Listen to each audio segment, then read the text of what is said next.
लेखांकन को समझने के लिए सर्वप्रथम हमें लेखांकन का संक्षिप्त इतिहास एवं उसकी आवश्यकता को समझना होगा। चूँकि मनुष्य की याद रखने की शक्ति सीमित होती है, अतः प्राचीन काल से यह कहावत चलन में रही है कि पहले लिख और पीछे दे, भूल पड़े कागज से ले। यह कहावत व्यवसाय में आर्थिक व्यवहारों का लेखा रखने की आवश्यकता एवं महत्व पर प्रकाश डालती है। आर्थिक व्यवहारों का लेखा रखना व्यक्तियों, संस्थाओं, व्यावसायिक उपक्रमों, गैर लाभार्जन तथा सेवा के उद्देश्य से कार्य करने वाली संस्थाओं सहित सभी के लिए आवश्यक है। आर्थिक क्रियाओं के लेखांकन से लाभार्जन संस्थाओं को लाभ हानि तथा गैर लाभार्जन संस्थाओं को बचत अथवा घाटे की जानकारी मिलती है। अतः इन संस्थाओं के लिए अपनी आय व्यय, प्राप्तियों एवं भुगतान का पूर्ण लेखा रखना आवश्यक होता है। व्यापारियों के लिए तो आर्थिक व्यवहारों का पूर्ण लेखा रखना और भी महत्वपूर्ण है, क्योंकि उनके यहाँ सैकड़ों व्यवहार अर्थात सौदे प्रतिदिन होते हैं। यदि इन व्यापारिक सौदों का पूर्ण लेखा न रखा जाए तो कुशल से कुशल व्यापारी भी यह नहीं जान सकता है कि उसके द्वारा व्यापार में लगाई गई पूंजी में कितनी वृद्धि या कमी हुई है, उसको किन किन व्यक्तियों से कितना रुपया लेना अथवा देना है तथा एक निश्चित तिथि पर व्यापार की आर्थिक स्थिति क्या है। ये तथ्य वह तभी जान सकता है जबकि वह व्यापारिक सौदों का पूर्ण लेखा जोखा रखने के लिए समुचित लेखा पुस्तकें रखे। अतः यह कहा जा सकता है कि आर्थिक व्यवहारों का लेखा रखना व्यापारिक और गैर व्यापारिक संस्थाओं एवं व्यक्तियों के लिए अति आवश्यक है।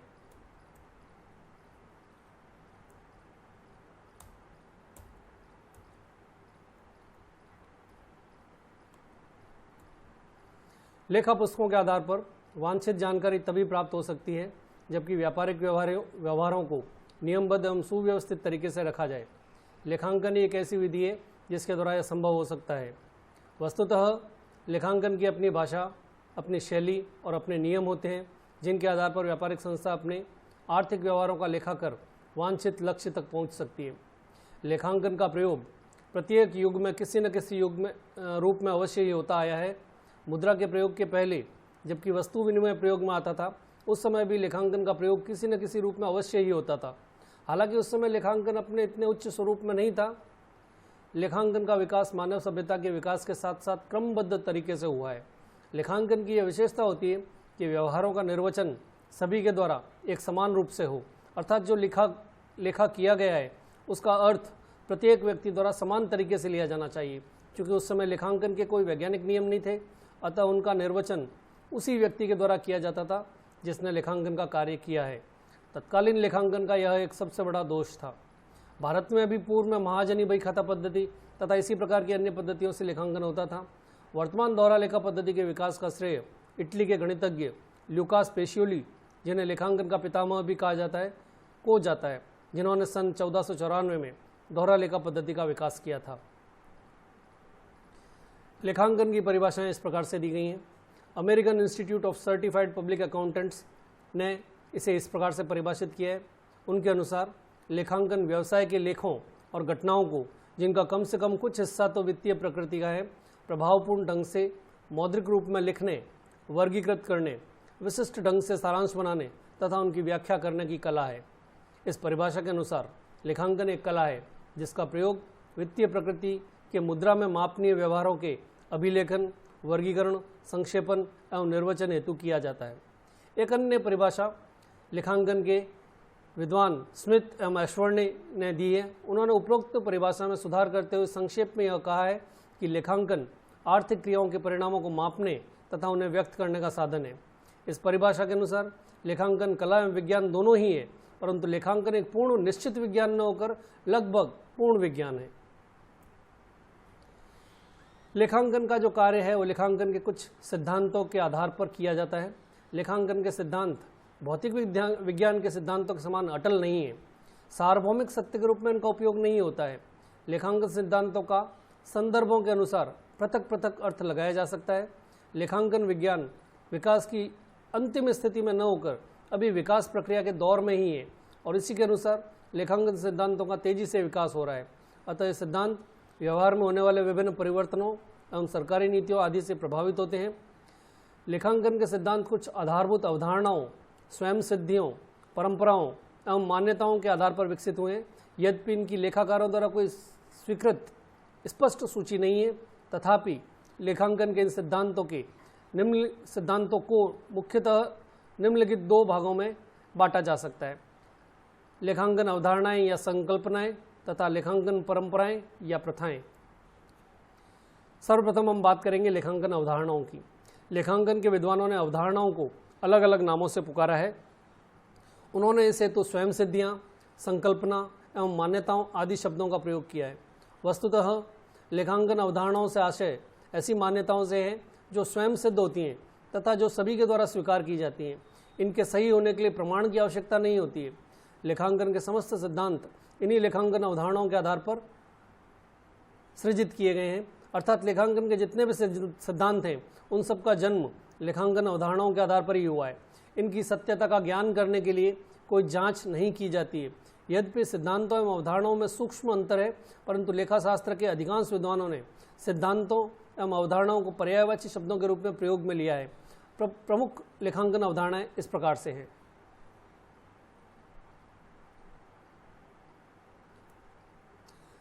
सबसे पहली अवधारणा है व्यावसायिक अस्तित्व या इकाई अवधारणा।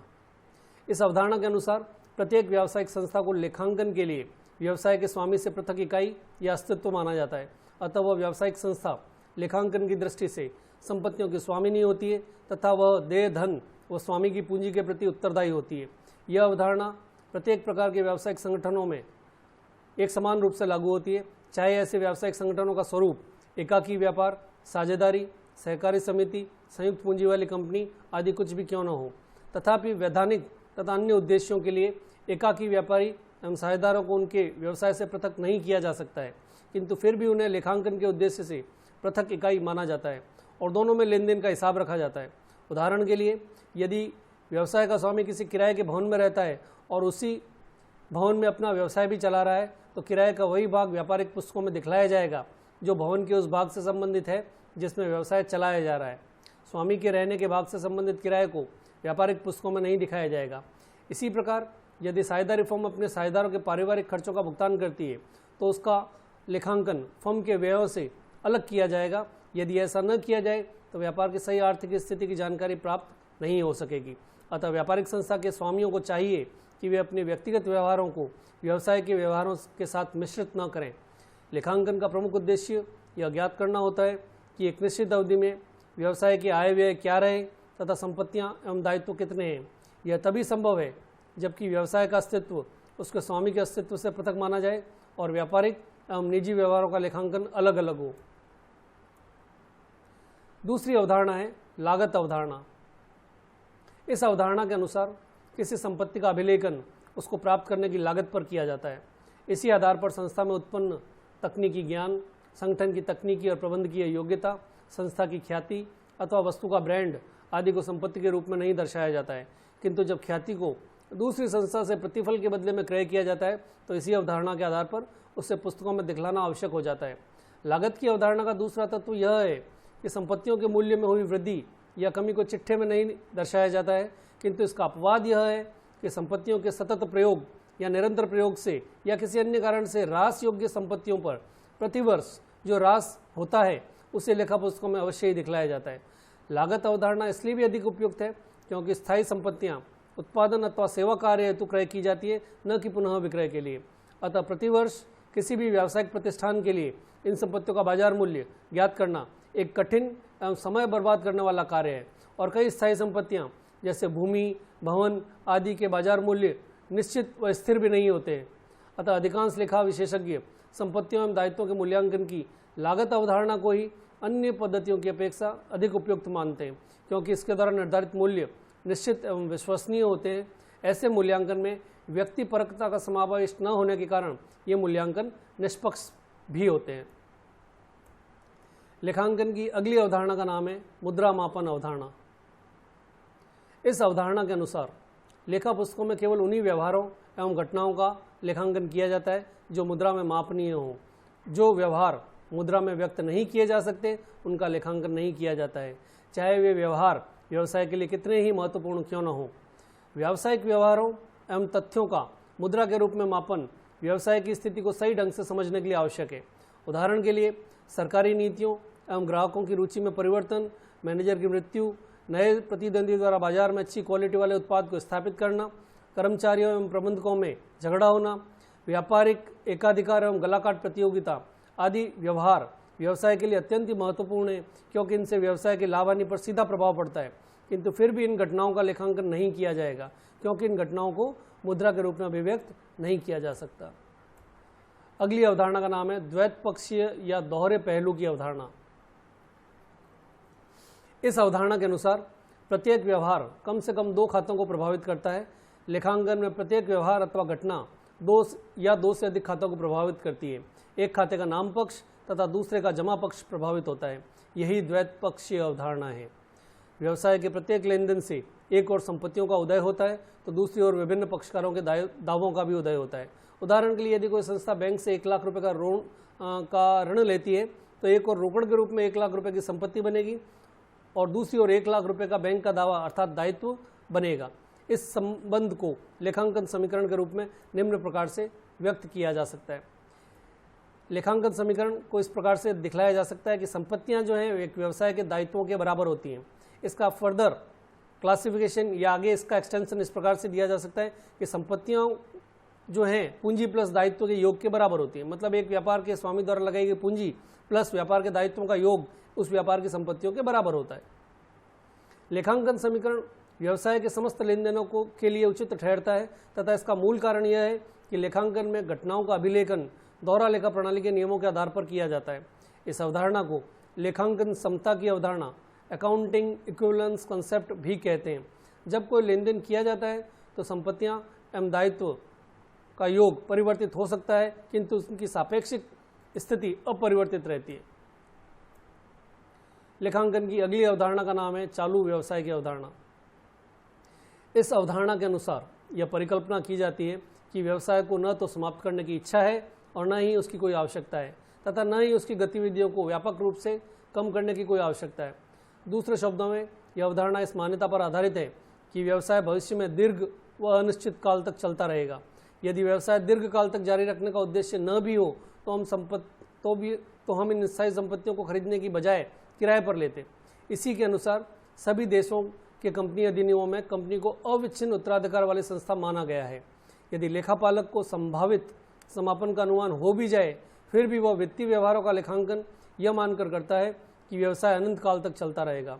यदि हम संभावित समापन के आधार पर लेखांकन करें तो कर्मचारियों द्वारा सेवाएं प्रदान करना, पूर्तिकर्ताओं द्वारा माल की पूर्ति करना तथा अन्य पक्षों द्वारा संस्था से आर्थिक लेन देन करना असंभव हो जाएगा। संक्षेप में व्यवसाय अनंत काल तक चलता रहेगा। इसी विचार को चालू व्यवसाय की अवधारणा कहा जाता है। लेखांकन की अगली अवधारणा का नाम है लेखांकन अवधि अवधारणा अकाउंटिंग पीरियड कॉन्सेप्ट। व्यवसाय की निरंतरता की अवधारणा के अनुसार व्यवसाय दीर्घ काल तक चलता रहेगा। अगर व्यवसाय के समापन के समय ही उसके परिणाम अर्थात लाभ हानि ज्ञात किए जाएं तो वह किसी भी तरह से ठीक नहीं होगा। इस अवधारणा के अनुसार प्रत्येक व्यवसाय में लेखांकन अवधि के अंत में अंतिम खाते बनाए जाते हैं। लेखांकन अवधि क्या हो यह प्रत्येक व्यवसाय की प्रकृति एवं आवश्यकता पर निर्भर करता है। लेखांकन अवधि कैलेंडर वर्ष अर्थात 1 जनवरी से 31 दिसंबर, सरकारी वर्ष या वित्तीय वर्ष अर्थात 1 अप्रैल से 31 मार्च इत्यादि हो सकती है। कुछ दशाओं में लेखांकन अवधि बहुत ही कम भी हो सकती है, जैसे किसी प्रदर्शनी या मेले आदि में चलाए गए रेस्टोरेंट के संबंध में लेखांकन अवधि उतने दिन की ही हो सकती है जितने दिन के लिए प्रदर्शनी या मेला लगाया गया है। यद्यपि यह माना जाता है कि व्यापार दीर्घकाल तक जारी रहेगा, फिर भी लेखांकन इस प्रकार से किया जाना चाहिए ताकि प्रत्येक वर्ष के अंत में अथवा निश्चित अवधि की समाप्ति पर लाभ हानि और व्यवसाय की आर्थिक स्थिति ज्ञात होती रहे। लेखांकन की अगली अवधारणा का नाम है रूढ़िवादिता की अवधारणा कंसेप्ट ऑफ कंजर्वेटिज्म। इस अवधारणा के अनुसार लेखापालक को सभी जोखिमों और अनिश्चितताओं के लिए व्यवस्था कर लेनी चाहिए। लाभों की प्रत्याशा मत करो और सभी संभव हानियों के लिए व्यवस्था कर लो। यही रूढ़िवादिता की अवधारणा का सार है। इस अवधारणा से उत्पन्न सबसे महत्वपूर्ण कार्यविधि स्कंद के मूल्यांकन से संबंधित है, जिसके अंतर्गत स्कंद का मूल्यांकन लागत मूल्य अथवा बाजार मूल्य जो दोनों में कम है पर किया जाता है। वर्तमान समय में अधिकांश व्यक्ति इस अवधारणा की वैधता को इस आधार पर चुनौती देते हैं कि इससे व्यावसायिक संस्था की वित्तीय स्थिति का सही एवं सच्चा चित्र प्रस्तुत नहीं हो पाता है और साथ ही लाभ का भी सही निर्धारण नहीं हो पाता है। लेखांकन में इस परंपरा का पालन सावधानी पूर्वक करना चाहिए, क्योंकि इसके पालन से शुद्ध लाभ कम हो जाते हैं और चिट्ठे में संपत्तियों व पूंजी को कम मूल्य पर तथा दायित्वों एवं आयोजनों को अधिक मूल्य पर दिखलाया जाता है। इस परंपरा का दुरुपयोग करने से गुप्त संचय के निर्माण की संभावना बढ़ जाती है, जो कि अवैधानिक है तथा पूर्ण प्रकटीकरण की अवधारणा का सीधा उल्लंघन है। लेखांकन की अगली अवधारणा है उदय या उपार्जन अवधारणा, एक्रूअल कॉन्सेप्ट। लेखांकन करने के मुख्यतः 3 आधार होते हैं, रोकड़ आधार, व्यापारिक या उपार्जन आधार तथा मिश्रित आधार। रोकड़ आधार में केवल रोकड़ प्राप्ति पर आय व रोकड़ भुगतान करने पर ही व्यय का लेखा करते हैं, परंतु व्यवसाय के लिए यह आधार उपयुक्त नहीं है। इस अवधारणा के अनुसार आय व व्ययों का लेखा पुस्तकों में उस समय कर लिया जाता है जबकि वे देय हो जाती हैं। लाभ का मापन स्वामियों की क्षमता में 2 अवधियों के मध्य हुए परिवर्तनों के आधार पर किया जा सकता है। लाभ सदैव स्वामी की क्षमता में वृद्धि करने वाले संचालन संबंधी घटनाओं से उत्पन्न होता है। दूसरे शब्दों में, कोई भी संचालन घटना जो स्वामी की क्षमता में वृद्धि लाए लाभ का घटक मानी जाएगी। हम जानते हैं कि विक्रय हेतु विभिन्न खर्चों को वहन करना पड़ता है। जहां विक्रय करने से संपत्तियों में रोकड़ या देनदारों के रूप में वृद्धि होती है, वहीं दूसरी ओर खर्चों से संपत्तियों में कमी आती है। अतः स्पष्ट है कि बिक्री से स्वामियों की क्षमता में वृद्धि होती है और व्ययों के कारण उसकी क्षमता में कमी आती है। इस अवधारणा का सार यह है कि आपका व्ययों पर आधिक्य ही लाभ है जिससे स्वामी की क्षमता में जोड़ दिया जाता है। इसके विपरीत व्ययों का आय पर आधिक्य हानि है जिससे स्वामी की क्षमता में से घटा दिया जाता है। लेखांकन की अगली अवधारणा है आय व्ययों के मिलान की अवधारणा, मैचिंग कंसेप्ट। इस अवधारणा के अनुसार लाभ हानि ज्ञात करने के लिए आय व्यय में अनुरूपता के आधार पर तुलना की जाती है। आय व व्यय की अनुरूपता से आशय यह है कि यह दोनों एक ही लेखा अवधि, एक ही व्यवसाय तथा एक ही विभाग से संबंधित हों। इस अवधारणा के आधार पर जो व्यय किसी विशेष लेखा वर्ष से संबंधित हों, उन्हें उसी लेखा वर्ष से संबंधित आय में से चार्ज किया जाना चाहिए। उदाहरण के लिए, यदि एक्स वस्तु के निर्माण पर अथवा विक्रय पर लाभ ज्ञात करना हो तो एक्स वस्तु की बिक्री से प्राप्त आय की तुलना एक्स वस्तु के निर्माण से लेकर विक्रय तक किए गए समस्त व्ययों से करनी चाहिए, क्योंकि एक समय अवधि में विक्रय की गई वस्तुओं से प्राप्त धन को उस अवधि का विक्रय या आगम मानते हैं। अतः सावधानीपूर्वक यह ज्ञात करना होगा कि विक्रय की गई वस्तुओं के उत्पादन में कौन कौन से व्यय किए गए हैं, अन्यथा लाभ का शुद्ध व सही निर्धारण नहीं हो सकेगा। इस सिद्धांत के आधार पर पहले लेखा अवधि की आगम का निर्धारण करना चाहिए, तत्पश्चात उस आगम को प्राप्त करने में हुए खर्चों का लाभ हानि खाते से चार्ज किया जाना चाहिए। इस अवधारणा के आधार पर बकाया खर्चे जिनका अंतिम तिथि तक भुगतान नहीं किया है को भी लाभ हानि खाते में से चार्ज किया जाता है। तथा इसी अवधारणा के अनुसार जो हमने पूर्व की कक्षाओं में पढ़ा है, prepaid expenditure, outstanding expenditure, unearned income, accrued income, इसी प्रकार की समायोजन भी अंतिम खातों में इसी अवधारणा के आधार पर किए जाते हैं। अगली अवधारणा का नाम है वसूलीकरण अवधारणा, रियलाइजेशन कॉन्सेप्ट। इस अवधारणा के अनुसार सामान्यतः कोई भी आय अर्जित हुई उस समय मानी जाएगी जबकि वह वसूल हो जाए या उसकी वसूली यथोचित रूप से निश्चित हो जाए। यहाँ पर यह ध्यान रखना चाहिए कि केवल उत्पादन करने या क्रय आदेश की प्राप्ति से ही आय की उत्पत्ति नहीं हो जाती है और न ही नकद भुगतान प्राप्त होने तक आय की अनुपस्थिति मानी जा सकती है।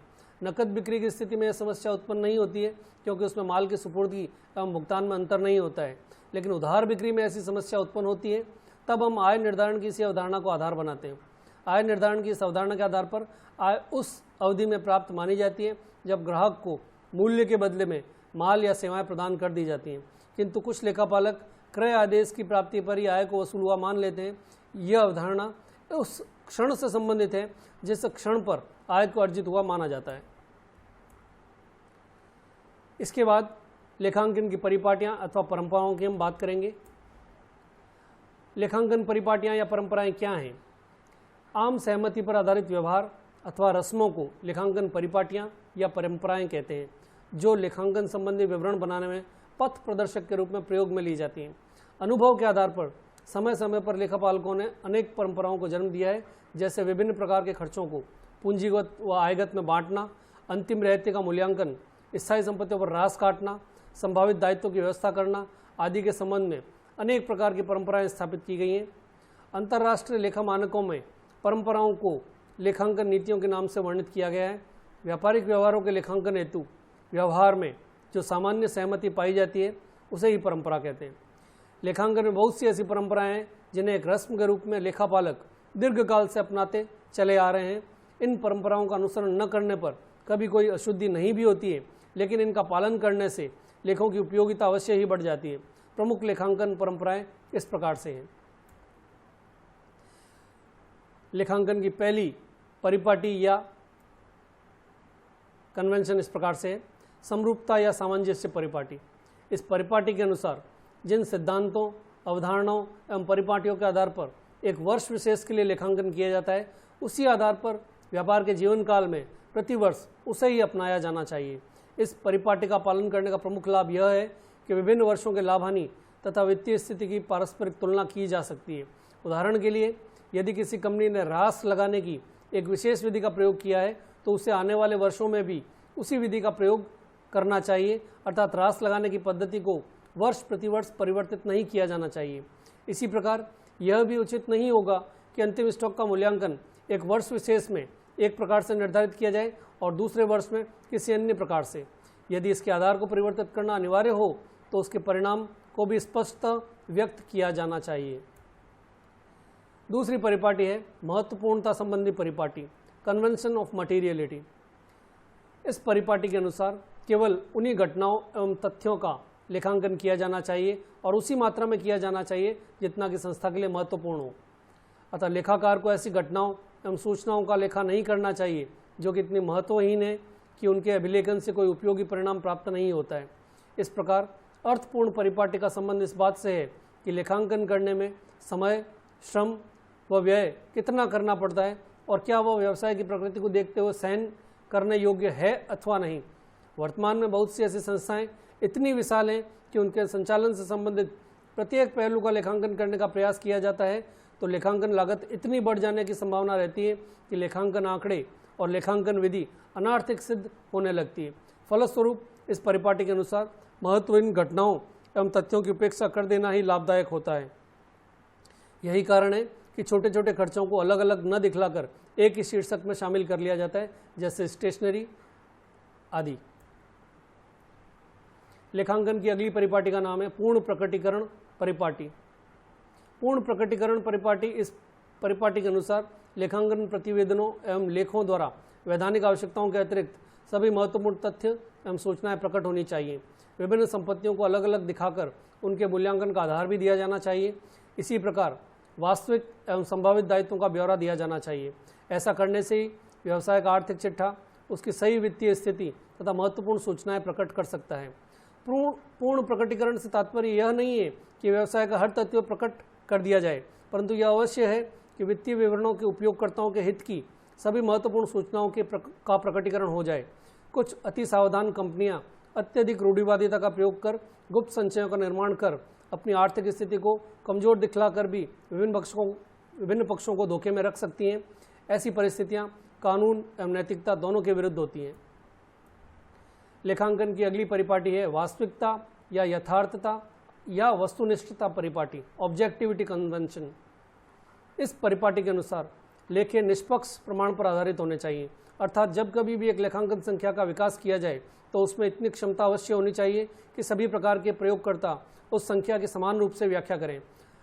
अतः यह परिपाटी मूलतः लेखांकन समंकों के एक समान मापदंड के विकास के लिए निर्मित की गई है।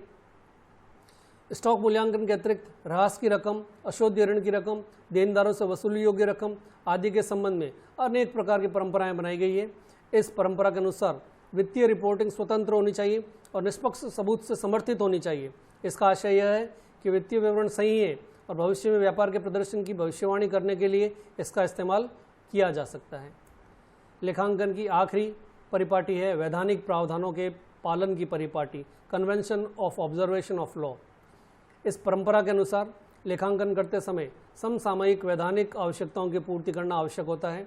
विभिन्न प्रकार के कानूनों जैसे साझेदारी अधिनियम, कंपनी अधिनियम तथा व्यापारिक व्यवहार से संबंधित लागू होने वाले अन्य अधिनियम जैसे अनुबंध अधिनियम इत्यादि का पालन करना आवश्यक होता है।